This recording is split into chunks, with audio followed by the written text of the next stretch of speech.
Hello students, welcome back to my channel atom to organism. आज की हमारा topic है बेकिंग सोडा। तो आइए समझते हैं पूरी डिटेल बेकिंग सोडा के बारे में। बेकिंग सोडा का जो केमिकल नेम होता है वो होता है सोडियम हाइड्रोजन कार्बोनेट, और इसका जो फार्मूला होता है वो NaSCO3। इसको सोडियम बाइकार्बोनेट भी कहा जाता है। बेकिंग सोडा जो होता है इसको फास्टर कुकिंग ऑफ फूड में भी यूज करते हैं। जैसे कि जब अगर कभी चने को अगर हमें जल्दी पकाना हो तो हम अगर उसके अंदर बेकिंग सोडा मिला दें तो चना तेजी से पक जाता है।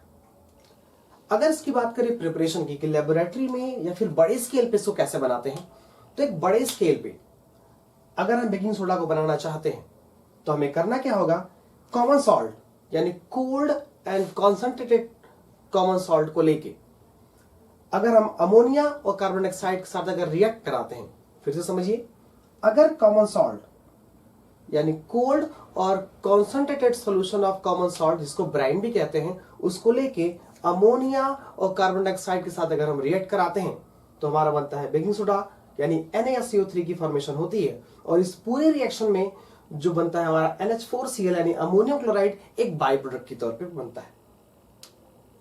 आगे की तरफ देखते हैं, अगर बेकिंग सोडा की प्रॉपर्टीज की बात करें तो बेकिंग सोडा जो होता है एक व्हाइट क्रिस्टल होता है which is soluble in water, यानी व्हाइट क्रिस्टल है और पानी में सॉल्युबल होता है ये, एंड नॉन कोरोसिव बेस। तो हम जानते हैं कि ये एसिड है, सॉरी बेस है ये, तो ये कैसा बेस है, ये एक नॉन कोरोसिव बेस होता है ये।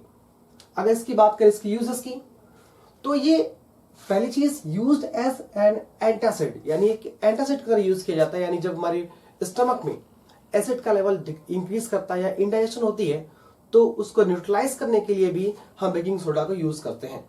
ठीक है, यानी जितना घर में कहते हैं ना कि अगर मम्मी अगर हमारी कभी इंडाइजेशन होता है तो मम्मी कहती है थोड़ा सोडा खा लो, यानी कि वो बोलती है कि बेकिंग सोडा खाने के लिए।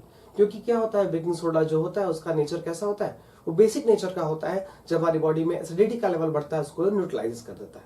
इट मीन्स न्यूट्रलाइजेशन रिएक्शन हमारी बॉडी के अंदर भी होती है। तो पहला क्या है, used as an antacid, it is used in making baking powder. ये बेकिंग पाउडर के को बनाने में भी इसको यूज किया जाता है। देखिए बहुत सारी कंफ्यूजन स्टूडेंट्स को होती है कि सर बेकिंग पाउडर क्या होता है और बेकिंग सोडा क्या होता है। देखो बेकिंग सोडा होता है सोडियम हाइड्रोजन कार्बोनेट यानी सोडियम बाइकार्बोनेट NaSCO3 एक बेकिंग सोडा है।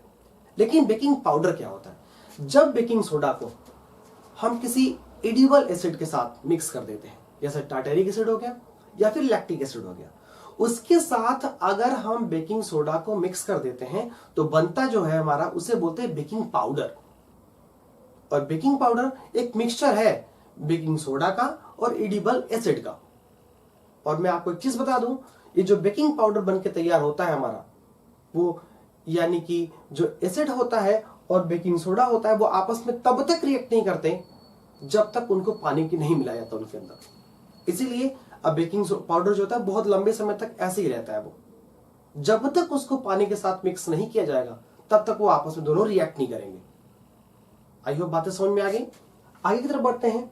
यही जो बेकिंग पाउडर होता है, ये बेकिंग सोडा बनाने के बेकिंग पाउडर जो होता है वो केक बनाने में, ब्रेड बनाने में यूज किया जाता है, तभी तो वो फ्लफी होते हैं और बड़े हो जाते हैं। एक्चुअली होता क्या है मैं आपको बताऊं, ये जो बेकिंग पाउडर होता है, ठीक है, जब वाटर के साथ इसको मिक्स करते हैं तो ये रिएक्ट करना स्टार्ट करता है। जब ये रिएक्ट करता है तो कार्बन डाइऑक्साइड गैस बाहर निकलती है। जब गैस बाहर निकलती है तो वो जो केक होता है या फिर जो ब्रेड होता है वो कार्बन डाइऑक्साइड गैस के साथ उसके बीच बीच में बल्ब फंस जाते हैं, तो वो थोड़े से बड़े हो जाते हैं और फ्लफी हो जाते हैं। इसीलिए इसको बेकरी इंडस्ट्री में इसको यूज किया जाता है बेकिंग पाउडर को। नेक्स्ट हमारे यूज इन फायर एक्सटिंग्विशर। इसको फायर एक्सटिंग्विशर में भी यूज किया जाता है, किसे, बेकिंग सोडा को। तो आप यहाँ फिगर देख सकते हैं, फायर एक्सटिंग्विशर की यहाँ फिगर दिया मैंने, और आप समझते हैं कि बेकिंग सोडा को किस तरह से फायर एक्सटिंग्विशर में यूज करते हैं और किस तरह से ये काम करता है।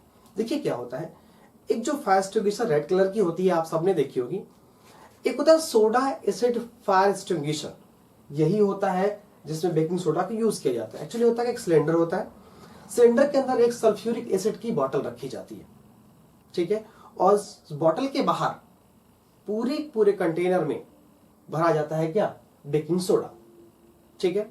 और इस सिलेंडर के ऊपर एक नॉब लगी होती है, जिस नॉब को हम खींचते हैं तो यहां से सल्फ्यूरिक एसिड मिक्स होने लगता है, किसमें, बेकिंग सोडा के साथ मिक्स होने लगता है। और जब बेकिंग सोडा के साथ वो मिक्स होता है तो excess of carbon dioxide gas बाहर निकलती है। और जब कार्बन डाइऑक्साइड गैस बाहर निकलती है तो आप फिगर में देख रहे होंगे कि वहां पे एक नोजल लगी होती है, और जहां पे भी आग लग रही होती है वहां पे कार्बन डाइऑक्साइड गैस को छिड़कते हैं। और कार्बन डाइऑक्साइड गैस जो होती है एक आग के ऊपर एक लेयर बना लेती है, और जब ये लेयर बनाती है तो ऑक्सीजन का कनेक्शन टूट जाता है। और हम जानते हैं oxygen is very important factor for burning.